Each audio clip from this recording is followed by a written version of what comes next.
Hi, I'm Julian Eckley, and I just wanted to say a few things about domestic violence because I've seen the way that people talk about it, and I feel like people don't really understand the dynamics at play. Like, the first thing that I hear people say a lot is there's the assumption that it happens because two people are like fighting a lot. You know, they're at each other's throats, and then it just goes so like they're punching each other. And based on what I've seen, that is really not how it works at all. It's much more, well, based on my experience, I would say it's much more likely to exist in cases where one person is more submissive and the other person is more dominant. You know, it's more a dynamic that you're going to get in power imbalances. Like, a man isn't just generally going to go around punching women because it just doesn't benefit him to do so, you know? So you're generally going to do it in a situation where you feel safe treating someone that way because you have a lot more power than them. The second thing is, like, for me, it's like people always want to know, like, basically, like, how I caused it. Because everyone pretty much assumes that you do cause it. And I mean, I've, like, thought about that a lot myself. Because I definitely tried to, like, change my behavior a lot. But there wasn't an obvious thing that could be done. You know, like, I would try to change my behavior in terms of being more complimentary.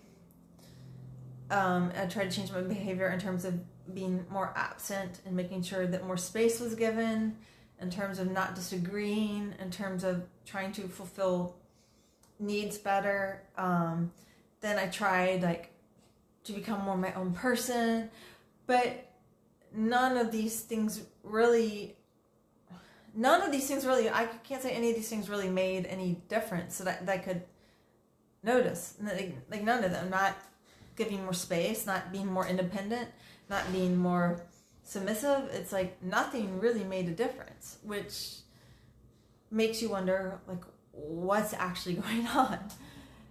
And I don't know. I mean, I think about it a lot, but I still can't figure it out. I do know once I went to the hospital and the doctor said, like, I didn't say anything about it, but the doctor, he's like, asked if my husband had recently lost his job. Because he said that's like a thing, you know, and he had recently lost a job before it started. So I don't know, like, what that means or why losing a job would relate to it, but also, you know, like, the time when females are most likely to get beaten is on Super Bowl. On Super Bowl, like, I mean, I'm presuming it's the men whose teams lose who beat their girlfriends, not the ones whose teams win. But it's just another example of how, you know, like, some people abuse pets. Like, is it because the pet did something bad, or is it because the person got some problem inside themselves and the pet is an available person that it seems safe to whatever? I mean, I don't really know, but I think it's more something that's going on inside the person, and then the woman or the pet is the thing that is there. That's my best guess. Because when I try to think of what I did, it's like different situations, it could have been different things. Like, in some situations, like, there's times when he told me to leave the room and I didn't, you know what I mean? And so then he'd be like, oh, it was because I was being too clingy. But then there was other times when once I tried to give him a compliment, once I said I wanted to help him by earning money, it's like, it's always something different, you know? Once I was upset because I was overwhelmed by housework. It's like, there's always something different. So it's not really clear what the pattern is, and I think that maybe it is something happening inside of the person that doesn't really relate to the person on the receiving end. Just like if you're getting mugged, it might just be that you were the person who was there. It's definitely not a relationship issue, and it might not really have that much to do with you. Like sometimes people just, have something that they are upset about and they need to take it out on someone or whatever. And it's like I know like what my flaws were as a wife and a person. I would definitely say it was like being too anxious and clingy and needy, and like I really worshipped my husband. Like I worshipped him. Like I felt like he was like literally like my savior. I just thought he was like my everything, you know what I mean? And yeah, I realized you're not supposed to do that. Sorry. But that was definitely my personal shortcoming. And like, was I emotional? Did I ever get upset? Definitely. But I mean, that didn't really correlate at all. It's like I was more emotional and more likely to get upset in the beginning of the relationship, but by the time that this happened, I like was more calm and everything. So I don't think that the fact that I could be emotional was related. And it's like that was like too clingy? It's like, because he said that he liked it that I was clingy. So it's like, I don't think that's related, but I always thought, oh, it must be because I'm too dependent or whatever. But then I have friends who are really independent, and they're like, oh, men will have to, do that if you're too independent. So I mean, I don't know that it really, the best I can figure is it's just if somebody is doing something, it maybe has more to do with them than it does with the person who is on the receiving end. And then the other thing is people want to know like why people don't leave. And I think it's like two factors. One is, they do frequently leave eventually. Everyone just wants to know like why you don't leave instantaneously. And the first thing is because you're in shock. Like you don't know why this is happening. You still have all the same perceptions and feelings of that person, that you did before. So you're not just going to abandon them. You know what I mean? It's like, maybe if they like set you on fire or something, it was just like so extreme that, I don't know. But if you're just hurt or something, it's like, you're not going to like just totally leave your life just for that reason. I mean, most people don't. But then there's also other factors, like there can be like for me, I didn't have, like many other friends, or I didn't have family, or I didn't have a job. I didn't know how to make money. I didn't really know how anything in the world worked. I didn't have transportation. It's like, eventually I started kind of telling people about it, and people would like say leave, but it's like, well, where would I go? I would have to literally walk out the door and sleep under a bush. I didn't have any concept that there was people who would help you, or how I would get that help. None of that stuff existed in my mind. I didn't really know much about the outside world. And so that's one thing. It's just like really practical problems, and but the second thing is you don't really just want to leave your life. Like it's your dogs, your house, your husband, your possessions, your whatever you do, it's like your whole world. It's like you want to try to fix things. You don't just want to walk away from your whole world. And then the third thing is that, I'm guessing it's maybe common for people who are like me, who are like really putting someone up here on a pedestal. So you don't, it's like, even now I can't really see him. It's hard for me to see him in a negative light. It's like I can sometimes, then I'll switch back to seeing him in a positive light. It's like I couldn't really wrap my mind around things. Like I just couldn't see him in a bad light. I just felt like it was always some mistake that was about to end. You know what I mean? I thought it was like always about to get better. And there's always just like something I didn't understand. Like it just kept trying to change things, trying to understand things, trying to fix things. Cause it's like, there's something going wrong. I can fix it. I can help him. I can change myself. So it's just like you just keep trying to fix things. You know what I mean? You don't want to leave. And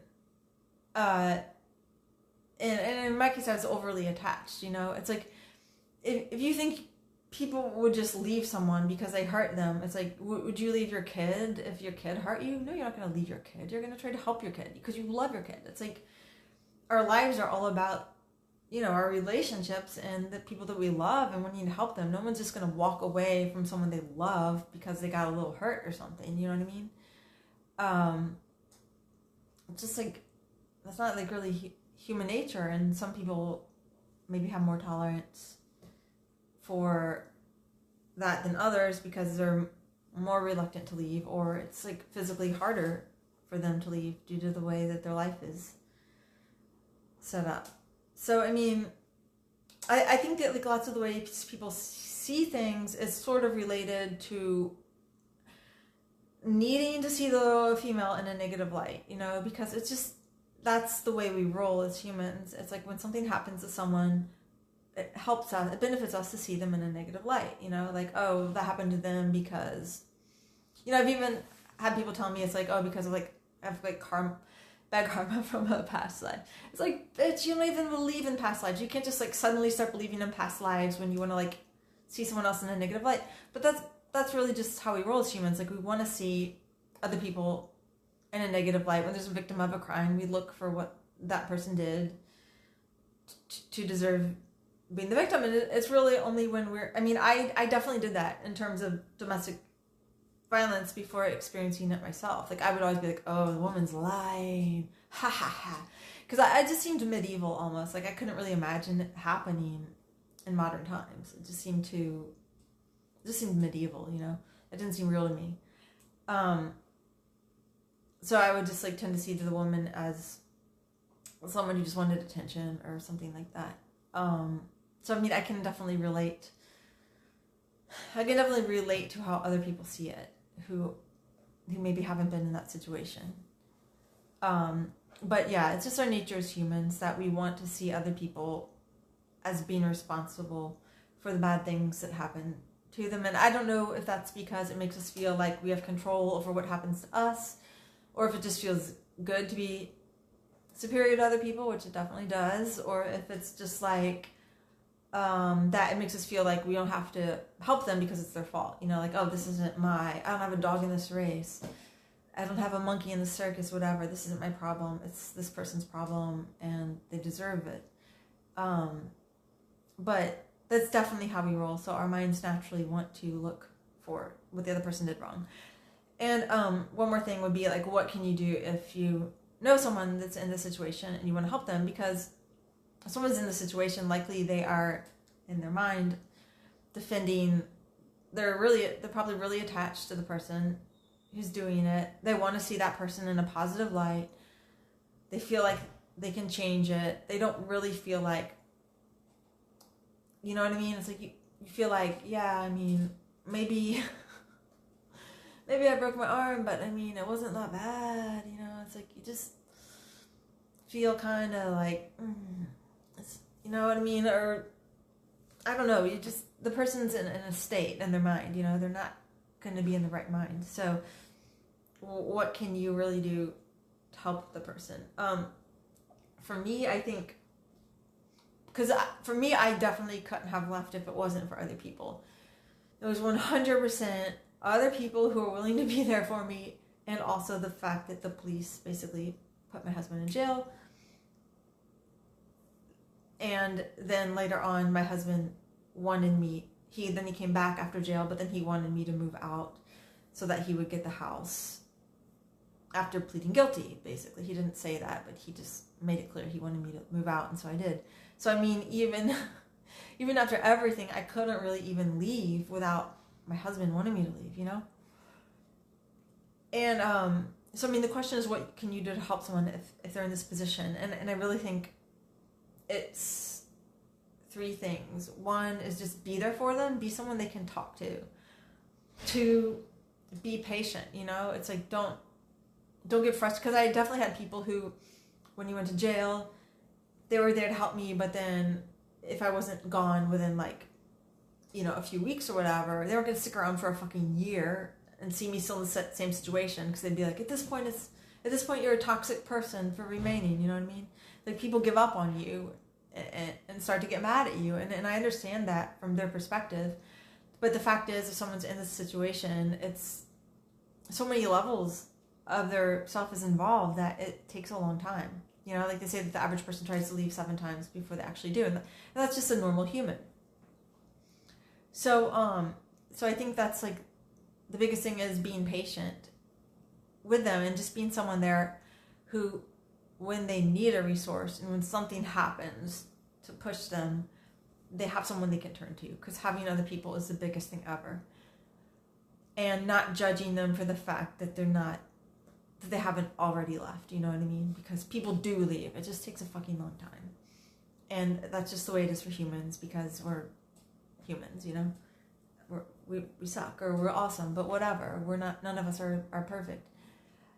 And so let's see, being there for them, being patient with them, and just accepting that it's going to be a much longer process than you want it to be.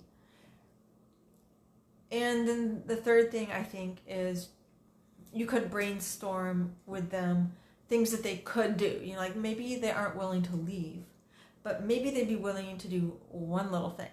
Like, I had a friend, she was like, helped me, like, she would find like little things I could do. Well, actually, there's more than one people who did this. Like, one person said, you need to like, I think you said you need to like photograph injuries or something. And then one person said, like, you need to open a bank account. And I didn't know how to do that. And, yeah, but she like showed me how, and how to sell things on eBay, which gave me a source of money, which I hadn't had before. And so, like, those are things that I could do without having to do the unthinkable of actually leaving. But it still put me in a position, all these little things together, all these little people helping me, ultimately put me in a position where one day I did leave. You know what I mean? It's like a dog stuck in a tube, and you just keep adding butter and oil and pushing. And the dog is going to slide out eventually, but it's going to be a long, slow process. So you just like keep being there for them and keep not judging them, and if you can think of little things they could do, that wouldn't require them to leave, but that would make it easier to leave when, a crisis comes, because, another crisis will always be coming. And if the person is set up when the next crisis hits, then at some point they're just going to slide out of the tube. Yeah, so I think that's what you have to do. And it really helps if you understand what's going on, because when people think it is the receiver's fault, that's just, it's not helpful. It's not helpful. Does that person probably have weaknesses? Yeah, but everyone has weaknesses, you know what I mean?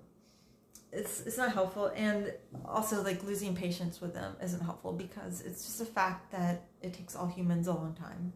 Almost all humans a long time. Maybe you would be different, maybe you're just like way above average, but it's normal. So there's no reason for giving up on people for just being normal humans, because people do leave, and it just does take a long time. So that's what I have to say about that. I'm Jillian Neckley. Thank you. Bye.